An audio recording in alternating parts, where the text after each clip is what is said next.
Alrighty, guys, welcome to another set of team skirmishes on the NA server. I'm your host, Lupus X, and I'm going to bring you guys a couple more matches with Pramo. And also joined today with us are with our lovely sister Fleet, Flood, as well, as we take on a few randoms this time. Unfortunately, we didn't have a whole lot of organized fleets. A little bit of teardrop for me because I really wanted to see a lot more fleets out there. That's my main source of competition, in my fire spirit for the game. But anyways, on the move on, we're back in the Takao again, fighting alongside with the lead Forgotten Fox off to my right. And we're going to be bringing you guys just a few different scenarios and a few different battles, just two this time, in the Takao against versing random. So just you guys can get an idea for what are the team skirmishes like on the NA server. Well, I'm glad you asked. And this is also a pretty big difference between the ideals of a organized team, one that uses voice chat and so on and so forth, as well as a team that more so is just a random team. And it kind of shows the power difference and the focus fire difference comparing the two, and it's very much light and day when you honestly see it. But when you see it in this video, you're gonna be like, my goodness, that really does make a difference to be on voice chat. It really does make a difference to focus fire. It really does. And those are really simple things any fleet can really do, for you honestly. But on to the match, and enough of that generalized stuff. I'm trying to hold my shot for as much as possible. I'm detected a little bit, and I'm trying to scope it and see what it is. It's a kangaroo off to my right there from Astra. He's launched torpedoes, which I know Fox must have just had pumped his sonar, because there is no way I could have seen those torpedoes from that distance, even with my torpedo alert captain on the Takao. Now, I know it does look like he's about to eat one of those torpedoes, but it's actually the ships firing at him from the distance. A little cluster of ships, I'm scoping it in the back right there, that are firing at him. He does tend to take a few shots for his troubles of pushing up, but he does happen to get out pretty much unscathed for the most part. And watch this Hipper just get completely deleted. He's been called, and he is gone. And it's the late reaction from me there.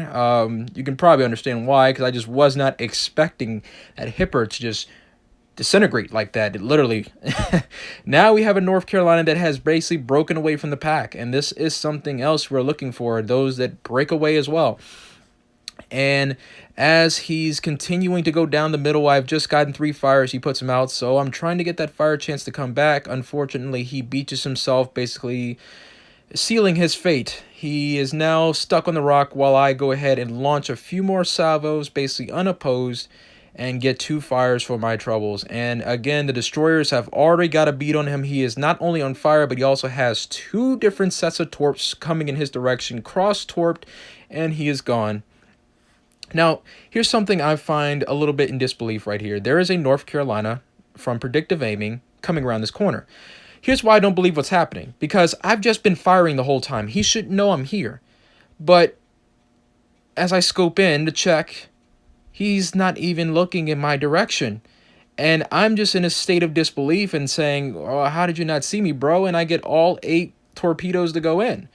Not really mad, because that's like all my torpedoes, but at the same time, that just goes to show you how much you just can't straight line in a ship like that. My boy Explosive is going to go ahead and basically finish him off at that point. I mean, this ain't the Autobahn, my guy. I mean, you can't just drive your ship just completely straight the whole time and expect your ship to come out alive, especially when you have a bunch of torpedoes in the water, or ships that have torpedoes at least. Have to have that situational awareness, man, basically. That's what it all boils down to. And I'm about to eat my words really quickly, because now there's about to be torpedoes on my right flank. Yep, I take them from that kangaroo. Remember the guy we had just left alone? Yeah, he just fired torpedoes back at me. And luckily, I was shimming a bit, so only one actually hit me. Looks like he left it on a wider spread so one could hit, so luckily I didn't take more torpedoes than that or any flooding. Managed to repair my steering gear that went out when he did such. And I'm trying to pull to this corner over here to try and finish off the last 2 ships that are in this corner, the Mahan and the Edinburgh, off to the right here. And I'm going to try and lead the target some, but as you see, the focus fire beats me before my shells even land to the target. It's a different feeling, because you're happy that they got it, but at the same time you kind of wanted that damage. Like I'm at 51k, so it's not bad, but you kind of want that more damage, especially when you're used to getting, you know, much more damage in other battles and such and so forth. Now this Edinburgh, he's beginning to turn broadside toward us, and I'm starting to close in for the kill, but I already know that I'm going to try to be beating my boys to the punch here. And before I can even get the shell led, yeah, he's already gone as well. And I'm going to begin turning around. I am going to begin to cut the video at this point, but I'm going to kind of explain what we're thinking while the video gets ready to transition to over to the next. Fox and I are thinking that possibly that kangaroo has maybe followed us over here. I was detected earlier. I did happen to take that big shell of torps, big bunch of torps, I say, not shells, but torps. So he might still be here. And so Fox is going to call for help in a second because he's thinking maybe he's still here, and the sonar, he doesn't have sonar on quite yet. So maybe he's still here. But eventually, after not spotting him for a bit, we just assume that he's just going to go after our base because he is in a kangaroo and he can remain unspotted for a good amount of time. And he has the speed and the time, there's 2 minutes left, to get the cap and decap the base and recap the base. So we just decide, alrighty then, we'll just go after the base and cap the base instead of chasing him around the map the whole time, hoping to find him. And that way we're going to be on to the next map. We're going to be in Haven Domination. So unlike the other map where we had the encounter where it was only 2 caps, one for us and one for the enemy team, we're going to have 4 caps this time where we try to dominate most of the caps for the most part. I'm going to be put on the D side next to my good boy Deuce from Flood. This time he's not AFK like he was in the first match that you guys saw earlier. So I can actually use his wonderful destroyer capabilities to help me out in the beginning of the match this time. Me and him are going to go after D by ourselves. And I'm going to go ahead and start straightening up my guns and torpedoes. You're going to see me doing a whole bunch of like maintenance-esque type stuff. Reasoning for that is normally with this map, the battleships tend to spawn near C, B area. So they're more than likely happen to come through C and D at times, or maybe B. So definitely C though. And this is the reason why I want to have my torpedoes ready, so that way I can launch a long-range strike with torpedoes in the Takao and then break away using these rock formations, making this map perfect for ambush and ambush tactics and close quarters combat for a lot of different ships, which is why destroyers definitely are a pain to deal with here, because there's so many rock formations that sometimes you can't shoot over, especially with my Japanese shells. Now the Americans definitely excel here because the Americans have high shell arcs, so the Americans definitely can excel on this maps like this if you've ever noticed. Most other ship classes have to either back up in order to get shells over the islands or something else. But yeah, I've come to notice that there is an Amagi right in the middle. I'm going to go ahead and take a few shots at him, hopefully to get him on fire, to get him to maybe blow damage con. And my good old buddy Deuce is going to go ahead and cap C. I've just fired, so I'm not trying to get into the mix with any battleships just yet, because I notice there's a North Carolina, and I'm about to turn away from them.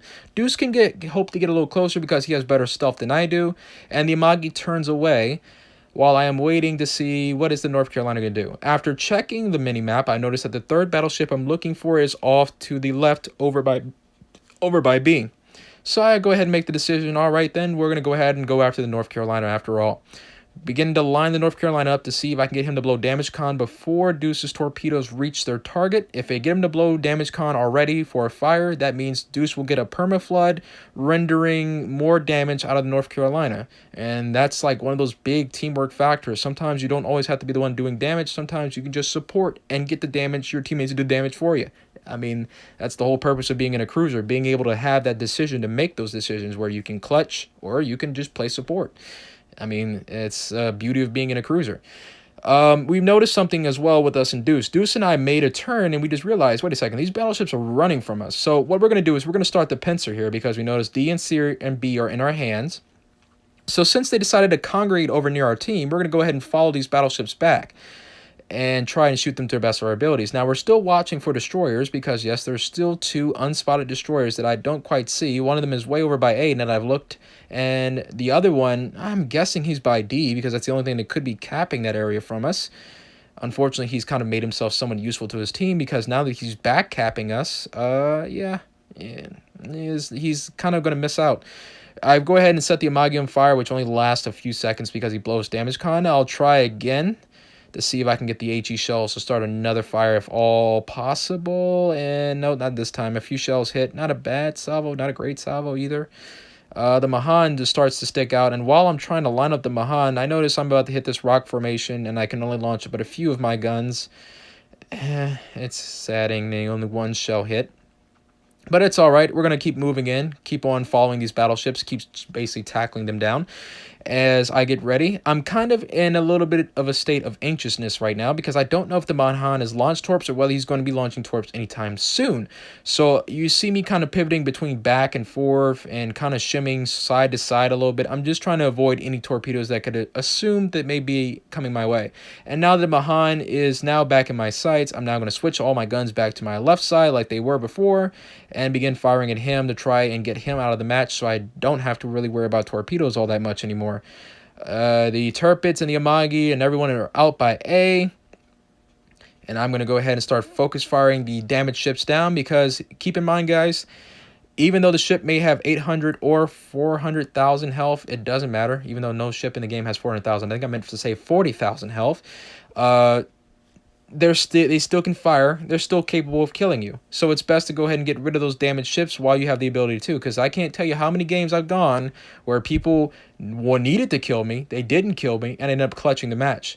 I'm going to go ahead and get that Turpitz is kind of, grinding on that wall a little bit. Don't know why if you thought that would save him. I already left the torpedo spread wide enough so where it wouldn't matter. Got him.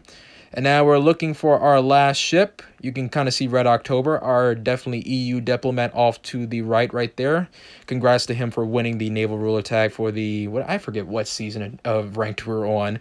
But yes, he's also one of our EU people who decided to come over. So congrats to him joining the team and helping us in that Amagi of his. But off to the next bit of points.